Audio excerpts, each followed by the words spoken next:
Welcome to the UO Today podcast, conversations that offer a glimpse into the heart of the humanities at the University of Oregon. Listen as our faculty, students, and guests introduce ideas and research that help us reflect on the past, navigate the present, and imagine possible futures.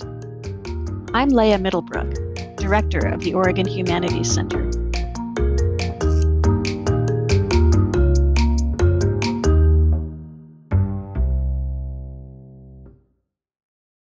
My guest today is William Hatungimana, Assistant Professor of Global Studies in the School of Global Studies and Languages at the University of Oregon. His research focus includes African politics, immigration, Africa-China relations, democracy, and political legitimacy. Thanks for coming on the show. Thank you. Thank you for having me. It's my pleasure. Why don't you tell us a little bit about your background and how you began to develop your research interests? Yeah, my background it's mixed. If you're talking about where I grew up, and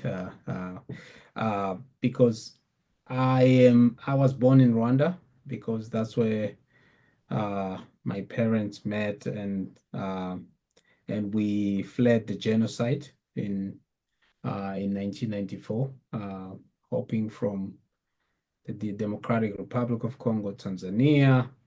Then we got to Malawi, then Malawi, Mozambique. Then we ended up in Eswatini. That's where I grew up. That's where I did all my schooling until I came to the US. So I came to the US in 2012 after I'd obtained a scholarship at Luther College. Luther College is located in Iowa, Northeast Iowa, very close to La Crosse, Wisconsin. I completed 4 years. Then in 2016, I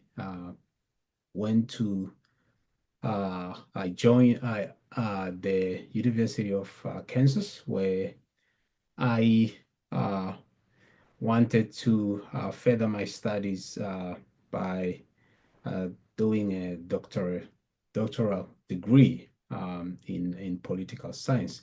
So my interest in political science, mainly from my own experience, there's a lot of political upheavals around me and just around my life, as I've explained my journey from Rwanda to here. So I wanted to understand African politics to kind of make sense of why am I living in a foreign country, because I lived in Eswatini in a refugee camp, so I was not afforded a lot of opportunities that the local had. I even struggled after I finished high school to go to university because I couldn't get funding from the government because I was not in Swazi national. But through scholarship that I got from an international high school, I was able to come to the US. I think it's Waterford Gamshaba. It's located in the US. It's under the UWC, United World Colleges. So that just going through different countries, trying to understand phenomena around me, and just being a refugee, you can see how this connects. Me trying to understand politics, me trying to understand immigration, understanding why do civil war happen. Civil war, you can look at issues of political legitimacy, because there are people who are discontent in a country, and if they're going to challenge the government. So that's an issue of political legitimacy, and political legitimacy comes with an issue of democracy. If you really claim popular sovereignty, that means you care about the interest of the broader population. In that way, then you can mitigate the conflicts if public good provision goes towards providing for the different groups in a country. So that's more of the nexus or the confluence of my research. And it's not like it all sparks at once. I started with one. I think mainly I started with political legitimacy, looking at just corruption in Africa, because that's another thing. Being a non-national in a country, you realize that uh, some people are getting certain things and some are not. And you start asking yourself questions. Why? Why do I have to pay a bribe? You know, in that way, then you start understanding that uh, when there's high corruption, they equity or equalities, it's hard to achieve in countries, or even just representation of the people, if you think about legitimacy. So in that way, me trying as a refugee to fit, finding that I have to pay more for what a citizens pays for. So then that started making me think uh, about, yeah, how do I understand this and how do I make sense of it? So yeah, my research has been mostly influenced by questions that I've asked to understand my own world too. It's I know the research is disseminated for everybody to read, but I think it's also just me trying to understand what happens around me. Yeah. What did you choose as your dissertation topic then, bringing this background and these interests? So when it came to choosing my dissertation topic, I ended up uh, choosing a topic on immigration, and I think just growing up in Eswatini, I remember the first time I started the first grade. Uh, I couldn't speak the local language, and I couldn't speak English. I could only speak Swahili, Kinyarwanda, and other language that I'd learned from my parents and it's just from Rwanda. So I am there, I'm struggling, you know, and when I say something, people laugh at me, you know, and that kind of creates certain kind of attitudes towards, me. Even when I'm starting to learn, my accent is different, even in Siswati, the local language. But it took me a while, but I was young, and maybe within 6 months, I'd already caught up with the language. But as I grew up, there was that feeling when people see my last name, they just realize that, oh no, this person is not from here, and that started kind of sparked my interest in attitudes toward looking at attitude toward immigrants. So what influences the attitude? Then I look at myself as, oh, language. What does that say? Language reflects uh, uh, culture, or it has also associated with certain kind of identities, and you start that then obviously in South Africa, there in 2008, there was xenophobia violence against immigrants, and I was young at that time, following that on the news, and understanding why are some people dying, or why do some people have to flee, uh, leaving their livelihood and businesses that they built there, being blamed for taking away jobs, So all those things kind of sparked my interest. Obviously, coming here, in the U.S., you look, you're a non-resident alien or you're a resident alien, all those language, you know. Uh, then that I think it sparked, like, my research was mostly focused on Africa, because I thought there wasn't enough like literature that talks about attitude toward immigrants in Africa. I think there was more focus. They thought somehow it's a Western phenomena, because somehow people just move to the West.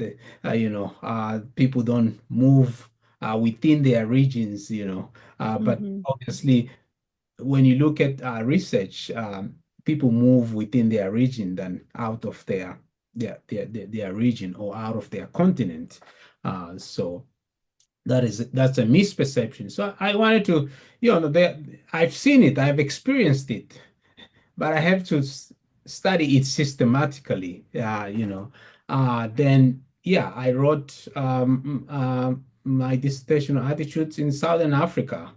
So I was looking at attitude toward immigrants in Southern Africa, looking at issues of national identity. How does that affect attitudes toward dissatisfaction? How does that affect attitude? By dissatisfaction, talking about dissatisfaction about the political system, economic, uh, the political elites' performance. How are they performing? You find that dissatisfaction with the political elite performance actually affect attitudes toward immigrants. Then you start realizing issue of scapegoating here. It's like you're angry with your leaders, but you take it out on immigrants, and the leaders know that, and you hear it in political rhetoric when immigrants are blamed for economic conditions in the country. So that's not very different from what you hear here, in the US or in Europe. So, uh, and also there was scarcity of data. So I had to be very, very creative in coming up. There was the available data, but I had to be very creative in coming up with what I was trying to measure. Uh, uh, you know, so it was more of the storytelling in the background and what literature that is around it coming together and just using this data to say, uh, we have literature out there, but this data reflects why the phenomena that I'm trying to capture truly exist in Africa.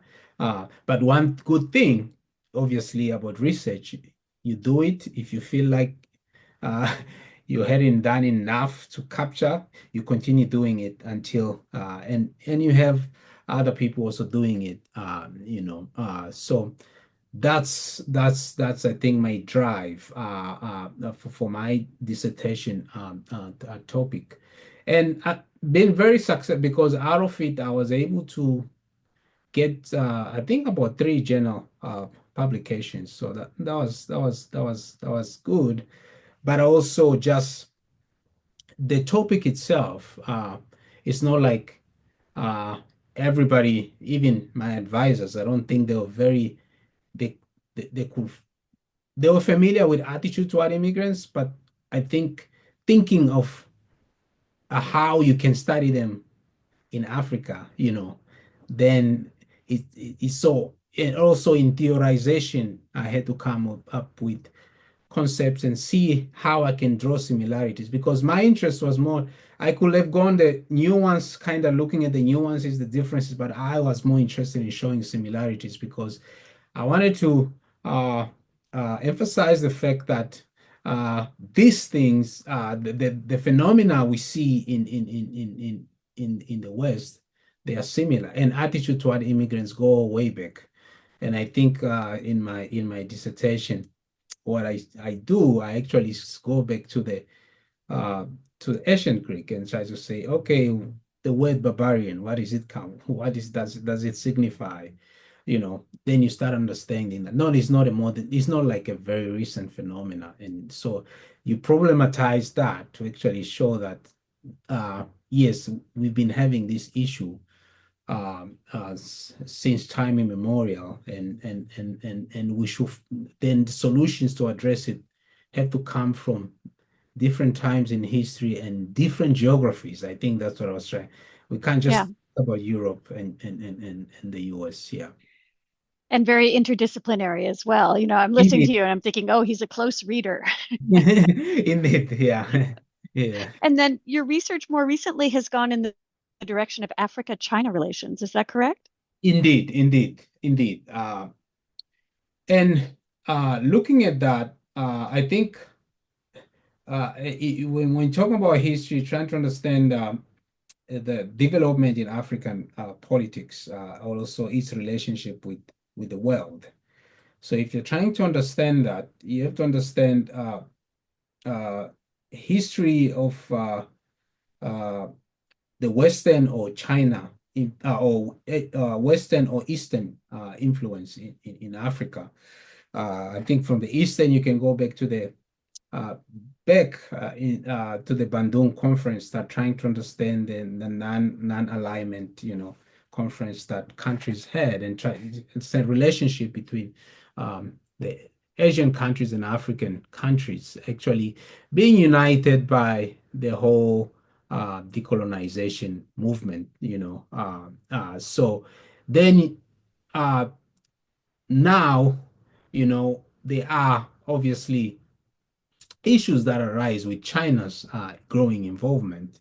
Then obviously you start hearing alarm bells of also, oh yeah, neocolonization, and is this economic involvement more of China's interest or African interest? From a foreign policy perspective, obviously, there is no altruism. The countries come, they want to boost their image and they want to advance their interests. But we are more interested in seeing how Africans themselves, people, when I say Africans, I talk about the everyday person. I'm not talking about political elite. How are they viewing China's engagement in Africa, and I think that brings the issue of urgency.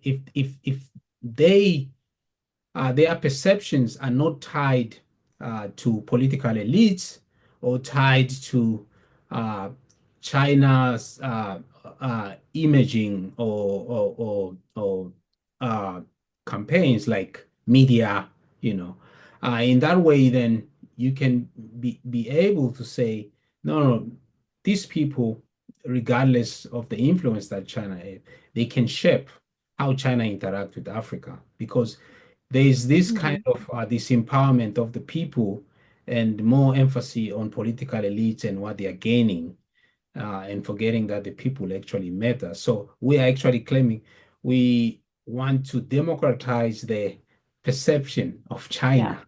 Yeah. Yeah. How do you follow that? Are you looking at consumption practices or popular discourse or So I'm looking at public opinion. So yeah. public opinion, we have original data. There is also data that has been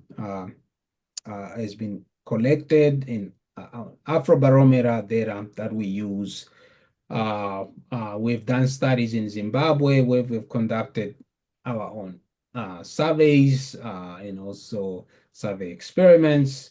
And we are working on a book on which we're going to conduct uh, fieldwork interviews, but we have made major progress in our research because we are on multiple projects, and I think we've been successful. We have work already published on the topic, I think two journal articles, and we have more under review. Yeah, so it's trying to look at it from different epistemologies. If you're gonna we are looking at from a historical perspective, and we are also looking at it from obviously you can say more fieldwork or anthropology, perspective, anthropological perspective. Uh, then and also obviously we are looking at it from a political science perspective, because I'm a trained political science. But in order to capture the public's views, you need to Yeah. have that nuance in research. You can't just do public opinion data. You have to Mhm. really go and ask the people and problematize the opinions themselves and see that the nuance in how they think, because what surveys data do, they have questions that they already planned, and the respondents only have few options, but you can't get nuance if you depend on that. So that's why we're really interested in doing some field work, and obviously embellishing that with some history of China's involvement in Africa. Yeah. Sounds just terrific. Your students are so lucky. What are some of the classes that you teach? So classes that I've taught so far here, it's I've taught conflicts, I've taught immigration, transnational migration, and then I I've taught introduction to global studies. That's a intro class which I taught last term. Then I've also taught population displacement and global health. Yeah, so all, all all those classes I think I've taught this year. I'm not teaching this this spring. Yeah, This is so a research quarter. yes, this is a research quota. Uh, right now, pretty much working on the project that I've just been explaining to Yeah. you. We have ongoing projects right now, so it's indeed a research quota.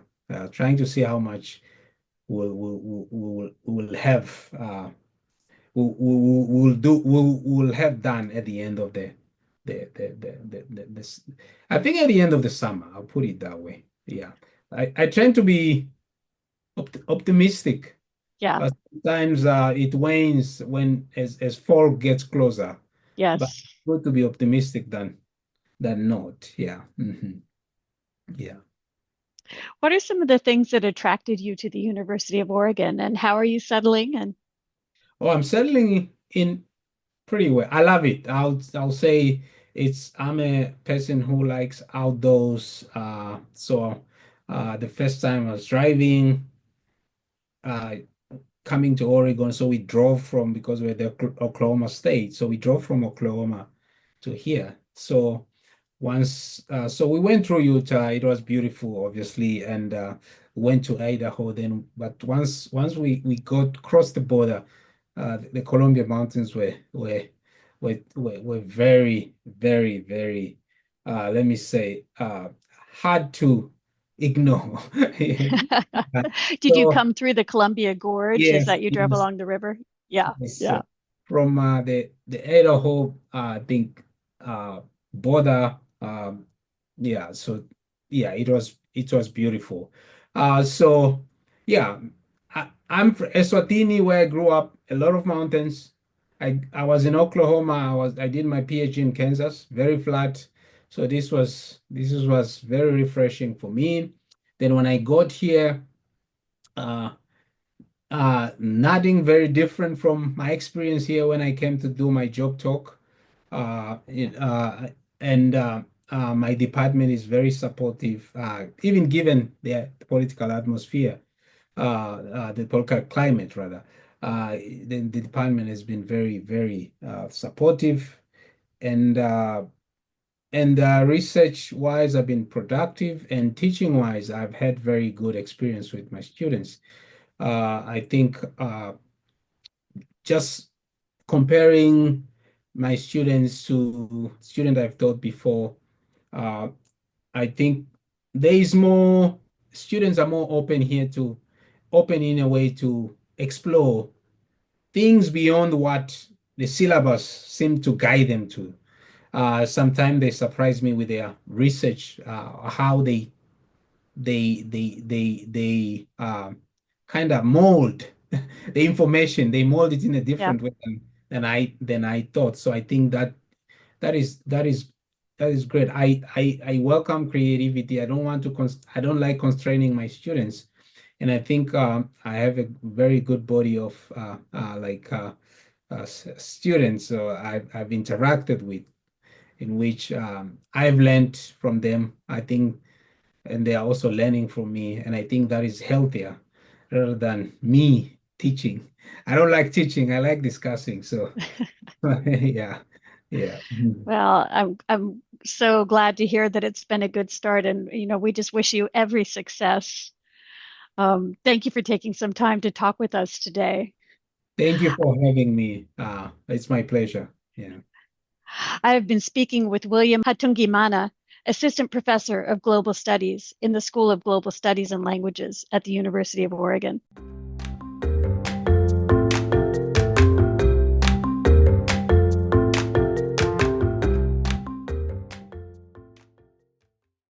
Our Research Notes segment helps us keep current on recent developments in University of Oregon faculty and student humanities research. As part of this project, we sometimes call attention to books and awards from 2019 and 2020, when the COVID-19 pandemic made it difficult to get the word out about important, innovative publications, such as the book we will be discussing today, Beauty Diplomacy, Embodying an Emerging Nation by Dr. Kemi Balogun, published by Stanford University Press in 2020. The book won the 2021 A. Snyder Book Prize, sponsored by the Women's Caucus of the African Studies Association for Best Scholarly Work, and the 2020 Choice Award for an outstanding academic title from the American Library Association. Kemi Balogun is an associate professor of women's, gender, and sexuality studies and of sociology. She is also the director of African Studies at the University of Oregon. Kemi, thank you for coming on the show. Yeah, it's my pleasure. Tell us a little bit about your research focus. Okay, so I'm a feminist sociologist. So that means I'm interested in studying society, specifically thinking about how society is shaped by the intersections of gender, race, class, and other forms of difference. So I've looked at these topics in the context of the intersections of gender, nation building, and globalization, thinking about how beauty culture shapes our understanding of nations, specifically in Nigeria, and how images of a nation are projected through the cultural politics of beauty and bodies. And then tell us more about beauty diplomacy. Yeah, so it's a book that looks at the Nigerian beauty pageant industry, and I look at the ways in which it's positioned as a way of projecting a positive image of Nigeria as a nation. So globally, Nigeria has, a shaky image, right, in terms of a lot of uh, coverage of Nigeria as being corrupt, dealing with a lot of political and ethnic conflict, there being a lot of class inequality within the nation. But that's also juxtaposed against a lot of the kind of optimism and promise that people understand in terms of Nigeria and its place in the political economy and kind of the historical significance it plays regionally in Africa. So it's the largest economy in Africa. It's the most populous country in Africa. It has a really vibrant culture in terms of, it produces a lot of popular music. Nollywood, which is its film industry, is very popular. So I kind of talk about these tensions between, again, on the one hand, Nigeria's poor image globally, juxtaposed against the ways in which it's talked about in terms of the promise of the nation and kind of the development of the nation. And I look at how the pageant industry is kind of positioned very uniquely as a way of wanting to do the reparative work of promoting the most positive angles of Nigeria's, again, its position as a nation. So, because these are pageants that really center young women who are upwardly mobile, who are not only beautiful, but also very gracious and very kind. They do a lot of charity work. It's seen again as a way of promoting like the best aspects of Nigerian society. So I talk about the work that those in the industry do to, again, promote those positive images. And then also like what are some of the contradictions within that, right? So on the one hand, you have, these women who are, again, very upwardly mobile. Most of them are either in college or college educated. Um, but again, they're positioned as really being important, but a lot of the kind of main owners of the pageants are men who are like middle class, upper middle and upper middle class men who are middle aged.